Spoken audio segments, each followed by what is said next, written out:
오늘 함께 읽은 본문의 말씀을 통해 그때가 아니라 지금이라는 제목으로 하나님의 말씀을 나누도록 하겠습니다.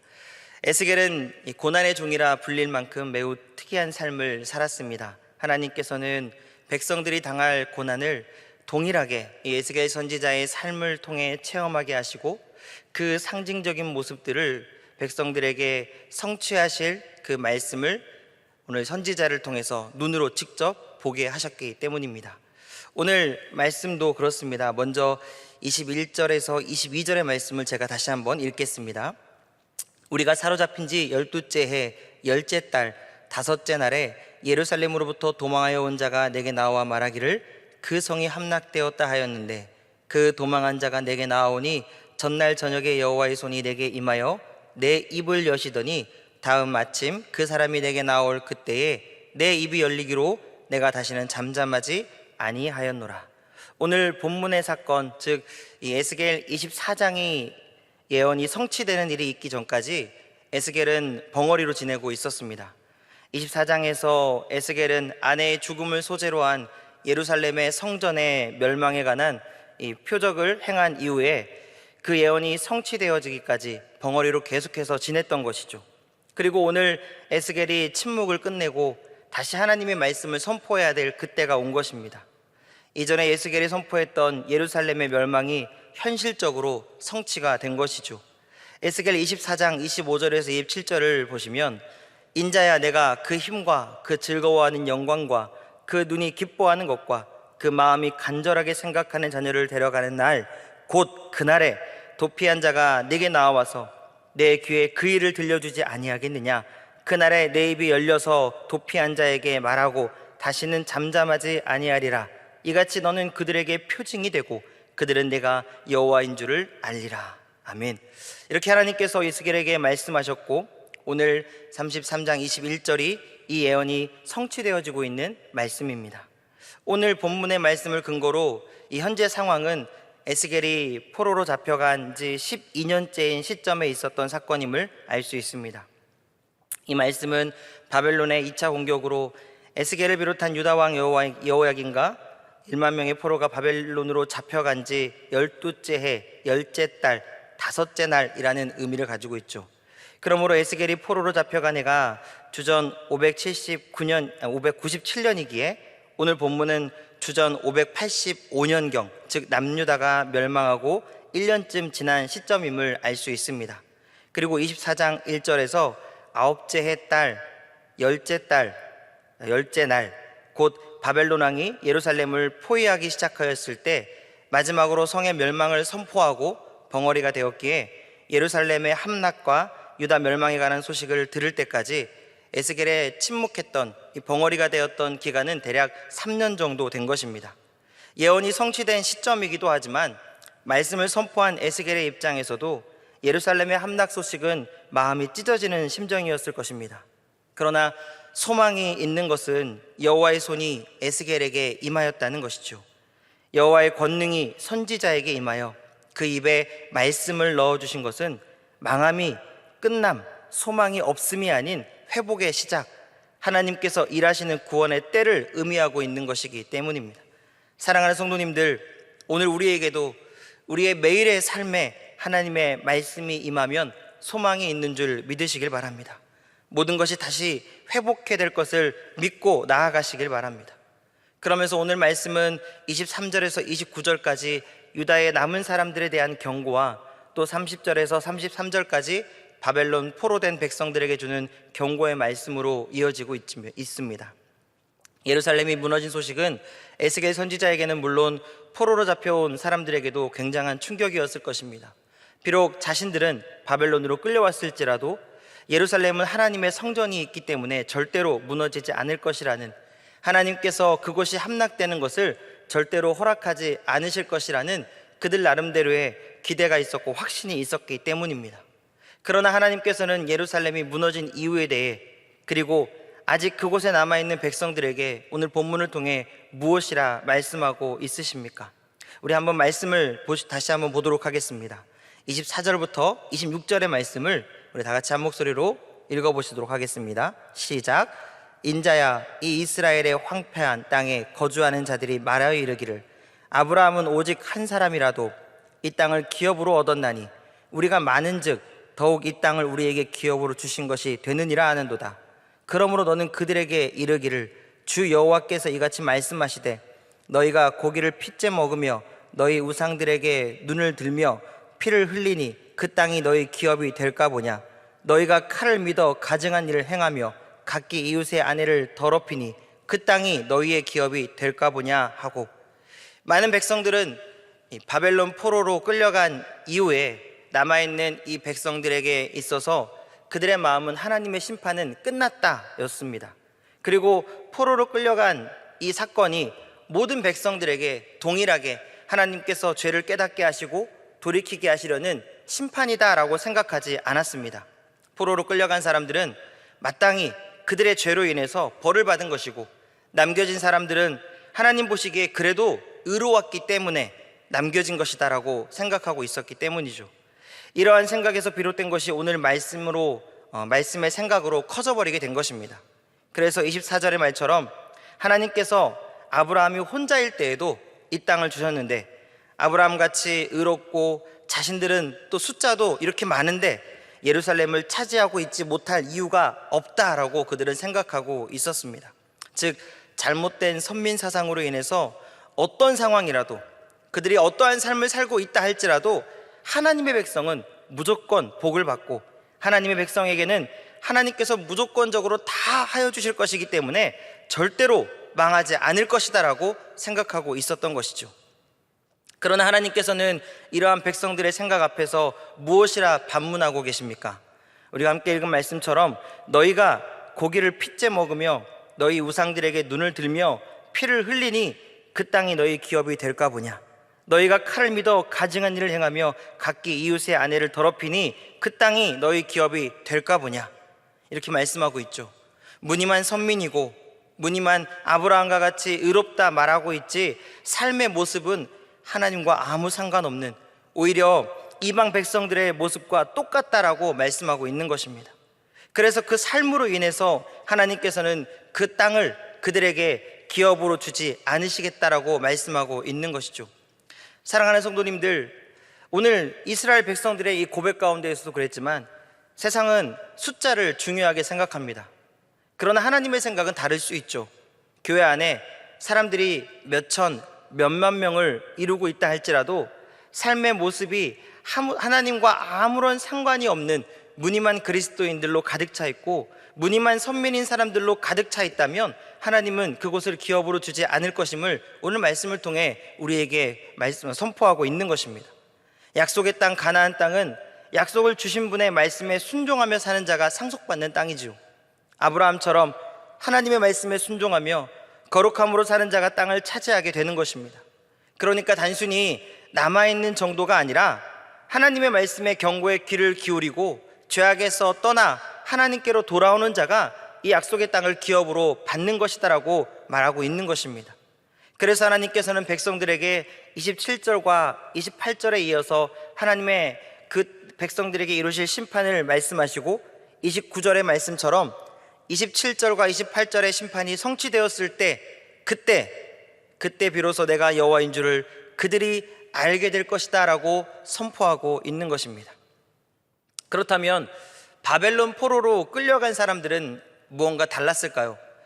오늘 이곳에 남아있는 사람들은 이렇게 하나님의 말씀대로 하나님의 말씀을 온전히 깨닫지 못하고 그들의 마음대로 그들이 하고 싶은 대로 자신의 이익을 추구하며 살았기에 하나님께서 그들에 대한 심판을 말씀하고 있는데, 바벨론 포로로 끌려간 사람들은 어떠한가요? 오늘 이들에게도 하나님께서는 그들의 모습 가운데 하나님의 심판을 말씀하고 있습니다. 이들의 모습은 이러했습니다. 30절에 보면 30절의 말씀을 제가 읽겠습니다. 인자야 내 민족이 담 곁에서와 집 문에서 너에 대하여 말하며 각각 그 형제와 더불어 말하여 이르기를 자 가서 여호와께로부터 무슨 말씀이 나오는가 들어보자 하고, 무슨 말입니까?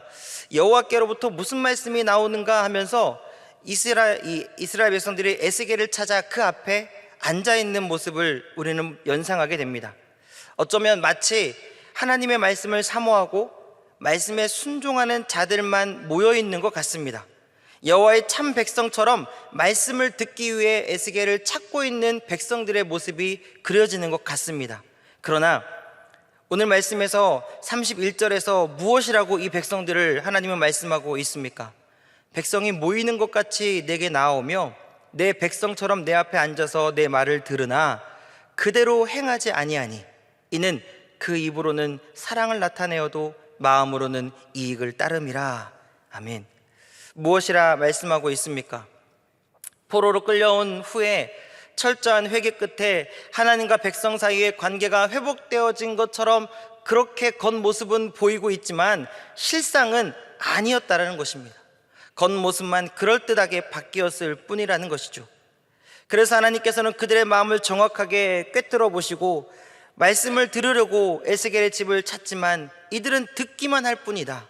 경건한 마음으로 에스겔 앞에 앉아 열심히 듣지만 그것이 실천으로는, 행함으로는 옮겨지고 있지 않는 모습이다라고 말씀하고 있는 것이죠. 겉으로는 사랑이 있는 것처럼, 하나님을 사랑하는 것처럼 처신하지만 그들 속으로는 자신의 이익을 차리기에 여념이 없었다라는 것입니다. 귀로는 말씀을 열심히 듣고 있지만 몸으로는 자신의 이익과 자신의 생각을 따라 움직였다라는 것이죠. 말씀에 기록된 것처럼 이들에게 에스겔의 설교는 사람을 즐겁게 해주기 위한 음악을 잘하는 자가 부르는 사랑의 노래와 같았다라고 말씀하고 있습니다. 귀에 거슬리는 이스라엘의 심판을 외치지 않고 귀에 듣기 좋은 이스라엘의 회복을 선포하고 있기에 힘든 상황에 회복의 메시지를 들으면서 감동하고 좋아하고 있지만 듣는 것, 그것으로 그들의 삶은 전부로 말하고 있다라고 성경은 우리에게 보여주고 있다라는 것이죠. 말씀의 내용이 거부감이 없어서 받아들이는 것일 뿐 그냥 듣는 것 그 이상은 아니었다라고 말씀하고 있습니다. 악한 길에서 떠나 말씀을 행함으로 실천하는 구체적인 결단이 없었다라는 것이죠. 대부분 이번에는 무슨 좋은 말을 해주나 또 어떤 좋은 말을 우리의 귓가에 들려주나 한번 들어보자 하는 마음이었고, 그렇지 않고 경건한 자세로 말씀을 들었다 하더라도 단순히 말씀을 듣는 것만으로 내 할 도리는 다 끝났다라고 말하고 있었다라는 것이죠. 말씀을 들음으로 마음에 새겨 행함으로 이어지지 않는다면 그 말씀을 들음이 무슨 의미가 있겠습니까? 말씀을 듣는 것은 좋은 음악회에 가서 멋진 연주를 듣고 오는 것과는 다릅니다. 단순히 좋았다, 은혜로웠다, 감동이 있었다라고 끝나버린다면 오늘 백성들의 모습과 다를 바가 전혀 없다라는 것이죠. 사랑하는 성도님들, 하나님의 말씀은 오늘 우리에게도 위로를 주고 소망과 힘과 능력을 주지만 단순히 거기까지의 역할만 한다면 예배가 세상의 음악회와 다를 것이 무엇이 있겠습니까? 말씀은 반드시 결단과 행함으로 이어져야 한다는 것을 기억하시기를 바랍니다. 결국 무엇을 말하고 있는 것입니까? 남은 백성의 의로운 것이 있습니까? 아니면 포로로 끌려간 백성의 의로운 것이 있습니까? 하나님은 그 백성들 가운데에서 어디에 있는 백성이 더 의롭다, 어디에 있는 백성이 내가 보기에 기뻐하는 백성이다라고 말하고 있지 않습니다. 어디에 있는지가 중요하다고 말씀하고 있지 않는 것이죠. 어디에 마음을 두고 있느냐, 어디에서 어떤 모습으로 살아가고 있느냐라는 것이 더 중요하다라는 것입니다.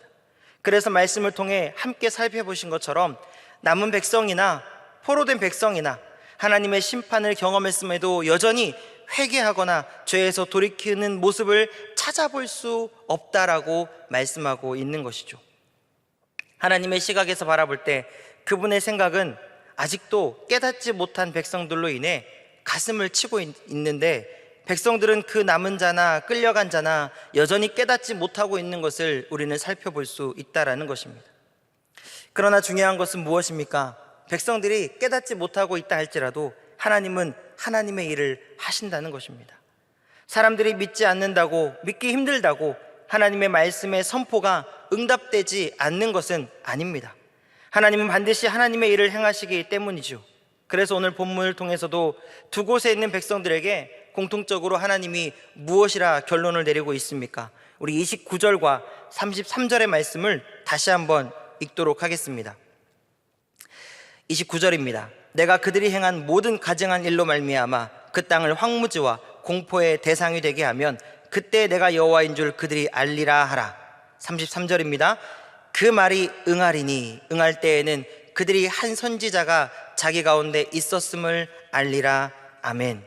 하나님의 선포된 말씀은 반드시 성취될 것임을 말씀하고 있습니다. 그런데 성취될 때 어떤 모습들이 백성들에게 있을 것이라 말씀하고 있습니까? 29절에는 그때에 그들이 내가 여호와인 줄을 알게 될 것이다 라고 말씀하고 있고, 33절에는 그 응할 때에 한 선지자가 자기 가운데 있었음을 알게 될 것이다 라고 말씀하고 있습니다. 즉, 더 큰 심판을 경험하고 나서야 비로소 깨닫고 알게 될 것임을 말씀하고 있는 것이죠. 그렇습니다. 하나님의 말씀은 반드시 성취되어지죠. 그리고 그 말씀이 성취되어질 때 비로소 하나님은 반드시 하나님의 일을 행하시는구나라고 모두가 깨닫게 될 것입니다. 그러나 오늘 이 말씀의 문자 그대로의 선포하심이 하나님의 백성들을 향한 온전한 메시지일까요? 우리가 읽는 글자 그대로가 하나님께서 오늘 저와 여러분들에게 하시고 싶은 말씀일까요? 그때, 심판을 받을 그때 내가 여호와인 줄을 알리라 라는 메시지에서 저는 오늘 설교 제목의 메시지를 말씀하시는 것 같았습니다. 그때가 아니라 지금, 그때가 아니라 지금. 그러니까 심판이 임하기 전에, 그 심판이 임하는 그때가 아니라 지금, 이 말씀을 듣고 있는 지금 회개하고 나에게 돌아오지 않겠니라고 말씀하시는 그 아버지의 마음 말입니다. 사랑하는 성도님들, 오늘 백성들에게 에스겔을 통해 하나님께서 선포하신 메시지는 어디에 있는 것 또는 다른 조건들이 하나님 보시기에 중요한 것이 아니라 말씀대로 살지 않고 있는, 깨닫지 못하고 돌이키지 못한 모습들은 둘 다 똑같다라고 말씀하시면서, 그러니까 너희들에게 더 큰 환난과 더 큰 심판이 임하기 전에 그때 깨닫지 말고 그때가 아닌 지금 이 말씀이 너희의 귓가에 들려질 때 지금 너희가 깨닫고 지금 너희가 너희의 삶을 돌이켜라라고 말씀하고 있는 것이죠. 가장 암울하고 소망이 없을 때가 언제인지 아십니까? 상황과 환경이 막혀 있을 때가 아니죠. 모든 것이 내리막길로 내려가고 있을 때가 아닙니다. 하나님의 말씀이 내 귓가에 들리지 않을 때, 하나님의 말씀이 내 삶 가운데 임재하지 않을 때, 하나님께서 침묵하고 계실 때가 가장 암울한 때입니다. 소망이 없는 때입니다. 말씀이 들려지고 있다면, 오늘 내가 말씀 앞에 서서 하나님의 말씀을 보고 있다면, 오늘 나의 귓가에 말씀이 들려지고 있다면 아직 소망이 있는 것입니다. 그러나 그 소망이 우리의 삶의 역사로 바뀌어지는 것은 들려진 말씀을 우리 마음에 분명하게 새기고 행함으로, 순종으로 나아갈 때입니다. 심판의 때 깨닫는 것이 아니라 지금 우리의 신앙생활들을 냉정하게 점검하고 돌아보며 참된 회개와 돌이킴을 통해 승리의 자리로 나아가는 저와 여러분들 되시길 주의 이름으로 소망합니다. 이 시간 말씀을 생각하시면서 기도하겠습니다. 그때가 아닌 지금, 하나님의 심판을 바라보며 그때에서야 비로소 하나님이 말씀을 통해 나에게 그렇게 말씀하셨지라고 비로소 뒤늦은 후회를 하는 그때가 아닌 지금, 말씀 앞에 서서 죄로부터 돌이키고 회개하며 결단하며 말씀에 들려지는 모든 것들이 우리의 삶에서 행하여지는 그리스도인으로 살아갈 수 있기를 기도하시고, 또 각자의 기도 제목들을 가지고 이 시간 주여 한번 부르시고 기도의 자리로 나아가겠습니다.